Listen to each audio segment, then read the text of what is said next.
Yo, what up everybody? It is your boy Fitzmonk TV here, aka G-Lon33, and I'm back here today with your Dragon Ball Super Manga Chapter 55 full review, alright? So, basically, most of the panels for the manga chapter have been released, and I have a full detailed summary of everything that happens. So, I know what happens in the chapter, and man, was this chapter a banger. We finally found out that Merus is an angel. We see Vegeta back in action, and Goku and Vegeta, the preparations for the final battle with Moro are about to take place. So, most likely in manga chapter 56, we will see Goku and Vegeta get their rematch in Moro with the final battle taking place on Earth. So stuff is getting pretty dang crazy down there in the Moro arc, and I'm really enjoying it. There's so much to look forward to right now with Dragon Ball. Before we get into the manga chapter, because I got some panels I want to show you, I'm going to be very limited in how much I show them because, you know, Suecia and copyright, and we don't want to really get in any trouble. But really quick, this is a big week for Dragon Ball. Like I said, we have Dragon Ball Super Manga Chapter 55. We have all these news for Dokkan Battle and Legends, and you know, Dragon Ball Z Kakarot, which comes out next month. We also have Super Dragon Ball Heroes Episode 18, Gogeta versus Hearts, coming out on Saturday. And then we have the huge Jump Fiesta with all the Dragon Ball panels. The big one, the Dragon Ball Super Anime panel, which we're all hoping for to finally get confirmation on Dragon Ball Super's return. No matter if it's an anime, no matter if it's the movie, whatever. But we're hoping to finally see Dragon Ball Super announced. But I got the panels right here. Remember, like I said, I'm going to be limited in what I show. But we covered some of these in last night's video when I made the spoiler video. But this is a review. So we're going to go through the entire chapter. And I want to thank my boy DBS Hype on Twitter, as always, for providing us with the goods. So, without wasting any more time, let's get into it. So, basically, if you guys remember at the end of manga chapter 54, we saw Whis going to his father, the Grand Priest, and asking him, you know, I want to confirm some stuff about the law of angels. Alright, and this pointed everyone thinking Merus could quite possibly be an angel. And in fact, as you guys should have saw from my spoiler video yesterday, Merus is an angel. So I'm going to explain to you. And it starts off by saying, now I'm reading this on my phone because if I put the summary up here, the text is really small because it goes through the entire chapter, so you guys won't be able to read it. But I'll have the panels to occupy the text. So basically, the first part of the chapter, and this chapter is called Merus' True Identity. So Whis and the Daikaishin, so the Grand Priest, we're just going to call him the Grand Priest, but Whis and the Grand Priest continue their discussion at Zeno's place. The Grand Priest reveals that he dispatched Merus into Universe 7 so that he can learn about the world. So right now it doesn't reveal what universe Merus is from. Like I said, Merus has to be an angel from one of the 4 universes that wasn't in the Tournament of Power, because we saw all the angels, you know, in the Tournament of Power with the gods. So I'm not sure which universe he is from, but he is in fact an angel. You'll see later in the chapter, if you guys see in this panel right here, Merus refers to Whis as his older brother. So Whis is the older brother out of the two. But the Grand Priest, like I said, my theory is pretty much correct here. Because I said in my video last night that I believe that the Grand Priest put Whis in Universe 7, you know, to have more of an impact on society, because he wanted to do more than just an angel that remained neutral. But the Grand Priest reveals that he dispatched Merus into Universe 7 so that he can learn about the world. However, with his current situation in the Galactic Patrol, he believes that Merus going any further would lead to breaking the law of angels. So far, like I said in last night's video, we haven't seen Merus at all basically use any of his angel's powers. He's incredibly strong. But since he is an angel, he's very limited in what he can do, because angels are not supposed to get involved in fights. You're right? He's supposed to stay neutral. But we can saw here, Merus was doing everything in his power to help Goku and Vegeta without really getting super involved. But he believes Merus going any further would lead to the breaking of the law of angels. We suggest that he will take care of him and explains that Merus has not used his angel's powers up until now and is also just training Goku. So that's why Whis was paying attention so much to what Goku and Vegeta. Not only are Goku and Vegeta Whis' students, so he's always, concerned about what's going on with them and he wants to see them get stronger to hopefully one day be challenges to Beerus. He's also watching because, he wanted to keep Merus in check. So basically Whis is telling me, since he is the Angel of Universe 7, let me handle Merus from now on. And Merus hasn't broken any laws, he's just training Goku, so he's good for right now. Alright, the Grand Priest agrees to let Whis take care of Merus' case to stop his dispatch in Universe 7. So, we head back on Yardrat, and remember, we didn't see Vegeta appear at all in Chapter 54. Last time we saw him in Chapter 53, he was, doing his training on Yardrat. And, we see Iruko, that's the member of the Galactic Patrol that went to Yardrat with Vegeta. Remember, Yardrat is not a planet that's controlled by the Galactic Patrol. They don't have, any power in that jurisdiction. But he still has no way of contacting the Galactic Patrol to figure out what's going on. Because Vegeta nor Iruko, Vegeta didn't tell Iruko to let the Galactic Patrol know where he was going. So the Galactic Patrol has no idea where Vegeta and Iruko are. But we see Pribra, he's one of the Vegeta's trainers in a way. We see Vegeta gets surprised by Priva's special healing ability and wonders whether he could also learn it. So one of the power abilities that these Yardrats had, they have a special healing ability. Alright, they have instant transmission, they have this power to, make themselves super small or super big or multiply. They have lots of weird powers. So Vegeta, is surprised by this ability and he wonders if he can use it for himself, which could be something very valuable. Because Goku Vegeta we see a lot of times so many times in Dragon Ball Super, whenever they're facing off against an enemy, they get powered down, they get worn out, their stamina gets depleted, and they have to rely on sensu beans or something else to regain their strength. It would be very, very useful for them if Vegeta had this healing ability, because it would allow them to heal up during battles, especially when Morals taking their energy when they can't even tell their energy is being depleted, because we know Moro has that ability. I think Trunks, if you guys remember, not in the anime but in the manga, Trunks has a healing ability, so it would kind of be cool for Vegeta to have a unique ability himself. Because one thing I don't like, to be honest, is Vegeta, he's on planet Yardrat, and it's cool, he has the Yardrat clothes, and he's going through the, the spirit training, but I don't want Vegeta to come out having, instant transmission, because, instant transmission is one of the things that make Goku so unique, and it makes him and Vegeta some distinct fighters, because Goku can use instant transmission in different ways. Alright, Vegeta can't. You give Vegeta instant transmission, it's like instead of making them unique, you're making Goku and Vegeta almost the same. So that's why I was thinking I'd rather not have Vegeta have instant transmission. But given that healing ability, that makes Goku and Vegeta more unique. It gives Vegeta something that Goku doesn't have. Kind of like how Goku has Ultra Instinct, Vegeta has Evolution. But we see that the Preba guy says this is quite a high ability, and Vegeta should rather start with the basics and suggests to learn the instant transmission first. However, their training gets interrupted as Moro's henchmen land on the planet. As you guys can see, this leads to Vegeta battling one of Moro's henchmen that looks very similar to the way Zarbon looked in the Frieza saga.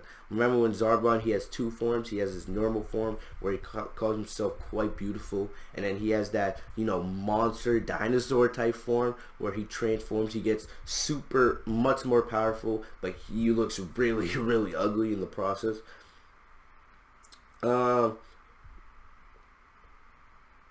But yes, their training gets interrupted as Moro's henchmen land on the planet. Vegeta and Iruko arrive at the Zarbon-looking guy from Moro's team. Vegeta puts himself in position and actually destroys a city. Vegeta, sometimes he doesn't know how to control his power correctly, so he destroys a city, but luckily there was nobody living in that city, so at least Vegeta wouldn't have to have a guilty conscience of him killing somebody accidentally. But Piba teleports to where Vegeta is, and then he confirms that Vegeta has gotten much stronger since the beginning of his training, but he has more that he can go. So Goku and Vegeta, they've been training now for about 3-4 chapters, so definitely they've gotten much stronger. So it's going to be interesting to see, does Vegeta have the head on Goku now? Does Goku have the advantage? Are they still tied after all this training? You know, will Ultra Instinct still give Goku the superior advantage? We're going to have to wait and see. But YOUTUNE, he's one of the other Yard Rats. He gets hit and he transforms out of anger. Alright, so his name is YOUTUNE, and he transformed, and Vegeta recognizes this form. So it basically confirmed that this guy is a descendant of this. He's a member of the same race that Zarbon was part of, which is pretty cool. So this is basically a nice little Easter egg to Zarbon. From DBZ. We haven't seen Zarbon type characters in DBZ at all since the arc. So this is a pretty cool, you know, little Easter egg they put right here in the manga. I like this. But Vegeta, he realizes, he remembers this type of fighter, and then he says it shouldn't be a big deal. Vegeta, in his base form, you know, beats the crap out of this guy. As you guys can see in the panels, he kicks him in the stomach, throws him with a couple roundhouse kicks. You know, and you can see he beats the crap out of this. I love this panel here. Vegeta with his classic smirk as he has the advantage kicks this guy right in the face. You gotta love Vegeta. Vegeta hit him with a nice back punch. Kind of reminds me of something Goku would see. But we see here, you know, after Vegeta basically defeats him, he transforms, or he reverts back into his normal form, and you can tell he looks very, very similar to Zarbon. All right. But as the guy looks totally finished, Vegeta says that if he returns to the Galactic Prison, he won't kill him. So Vegeta actually showing a little bit of mercy. That shows Vegeta's character development. Because before, Vegeta would just kill a guy, no hesitation, you know. But now Vegeta's giving this guy a chance, you know, to live. He's like, you could either die right here, or you could go back to the Galactic Prison. But the guy says that Moro's next goal is not Yardrat, but it's Earth, the place where Vegeta lives. Then YOUTUNE tries to escape, but gets hit by a spinning object he threw into the air before attempting to attack Vegeta. So basically, YOUTUNE kills himself in the process. But now Vegeta realizing, because remember, Vegeta had no idea what was going on. You know, Goku knew what was going on because Merus has angel powers, and, you know, he was able to stay in contact with the Galactic Patrol. Vegeta had no idea, because him and Iriko, they left, they went to Planet Yardrat. It's outside of the Galactic Patrol's jurisdiction, so they have no contract with the Galactic Patrol, and they have no idea what's going on. Vegeta's just training. For all we know, Goku could have, or somebody else could have defeated Moro, and Vegeta would have never known. Never known. Moro could have died, or killed the Z-Fighters, destroyed Earth, and Vegeta could have been training this whole time and never known. Alright? But still, Vegeta now does know that Earth is the target and that Earth is in danger, and he suggests his pre-brother to teach him a technique to defeat Moro. You know, because now Vegeta can't waste any more time. He can't, you know, because remember, learning spirit training, it took Goku, like, what, 6 months? And it's also taking Vegeta a good amount of time. And they don't have that time anymore. Vegeta has to learn this ability. He has to get stronger because the final battle with Moro is near. Alright? He tells people to teach him a technique to defeat Moro. He doesn't need instant transmission, so it looks like Vegeta is not going to get instant transmission like everybody wanted him to. But with the other Yardratians concerned, people agrees, but not sure if the time will be enough.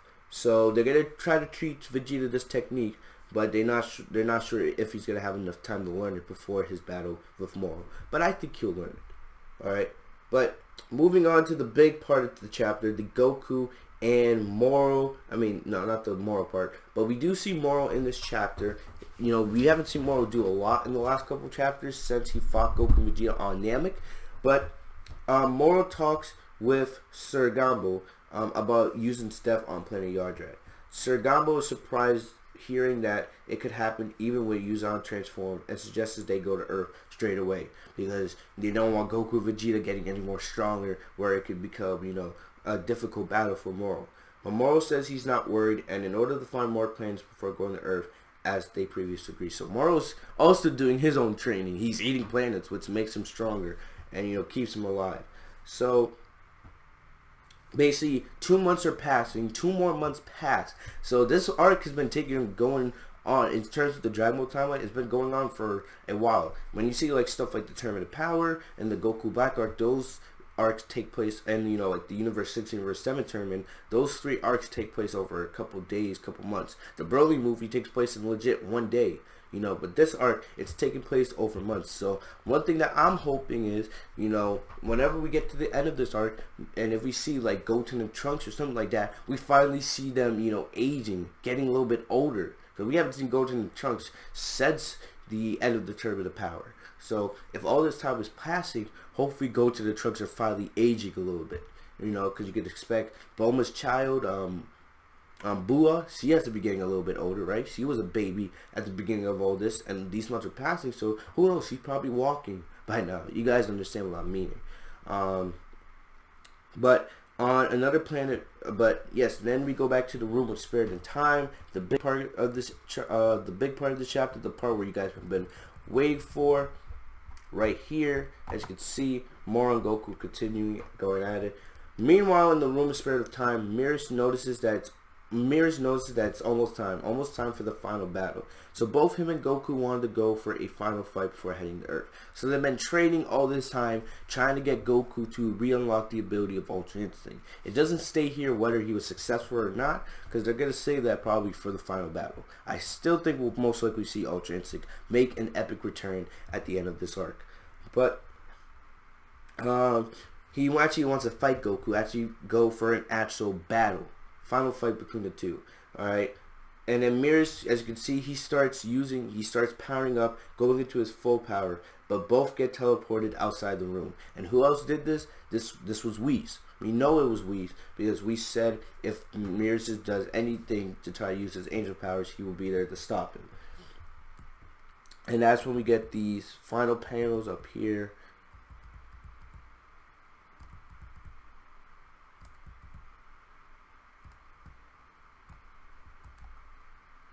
I'm trying to find it. I wish I had them all ready for you guys. These are the panels you guys already seen.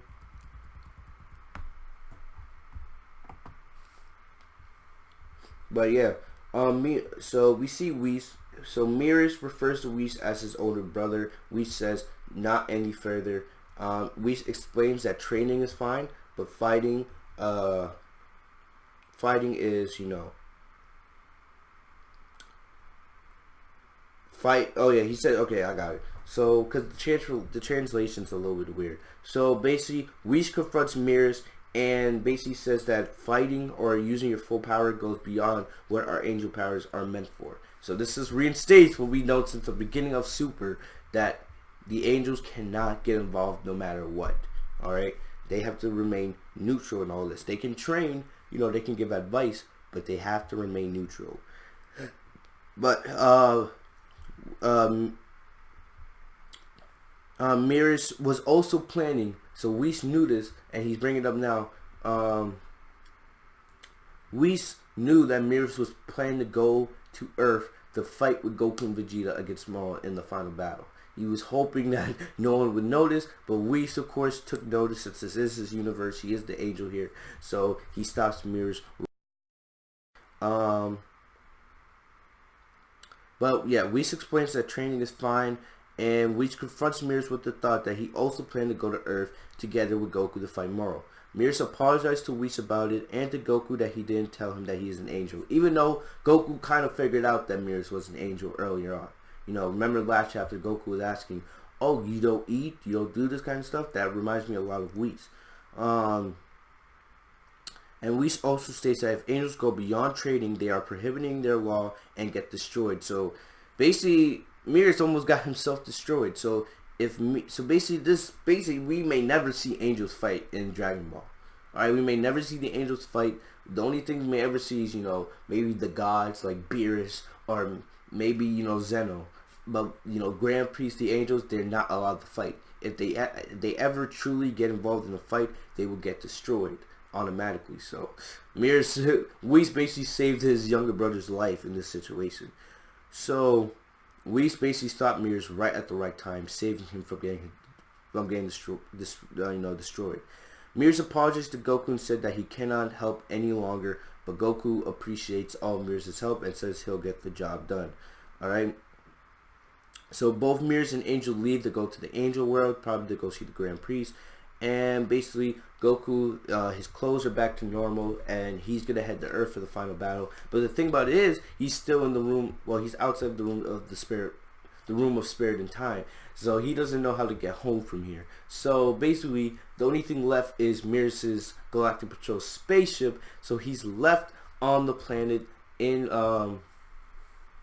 He's left on the planet with Merus' spaceship, and now he has to find a way to get back to Earth. So basically, Goku has to fly a spaceship. Pretty funny little gag there. Goku flying a spaceship to get back to Earth. I can't wait to see that in the next manga chapter. But overall, that's about it. That's how the chapter ends. This was a really great chapter, in my opinion. A lot happened, and they're setting up now for the final battle with Moro, Goku, Vegeta, and the others. So it's going to be interesting to see. It's just going to be Goku and Vegeta. Will we see Piccolo, Gohan, Krillin? I would guess that they're training as well to get ready for this final battle. So it's going to be interesting. It's been a while since we've seen a final battle actually take place on Earth. The Tournament of Power took place in the World of Void. You know, the Goku Black Art took place in Future Trunks' world. We had the Universe 6, Universe 7 tournament that took place in that custom arena that Vados made. We also we did see a final battle on Earth in Dragon Ball Super Broly, but it wasn't as major, because I feel like here we could potentially see Moro use his magic abilities to destroy the Earth. He could use the Earth, you know, to attack Goku and Vegeta. We know Moro has that ability. So it's going to be crazy. And who knows what new techniques Moro has gained. Because Moro's been eating planets this entire time. So it's not like Moro hasn't gotten stronger himself. You know. But I cannot wait for, you know, Dragon Ball Super Manga Chapter 56. We will finally, hopefully, get to the final battle with Goku, Vegeta, and more. At least the start of the final battle. But I cannot wait. I hope you guys are excited as I am. As always, guys, thank you guys for all the love and support. I'm going to get out of here. If you guys want more Dragon Ball, make sure to like, comment, subscribe. Enable notifications by clicking the bell next to my name, Fitzmonk TV, so you guys are notified every time I post a new video. Alright, got a lot planned. Remember, Super Dragon Ball Heroes reaction this weekend and review. Dragon Ball Super at Jump Fiesta. Will we finally get the Super announcement we've all been waiting for? I cannot wait. So much to look forward to, you guys. Hopefully you guys will come on this journey with me. I'll see you guys later. Have a great day, guys. Peace.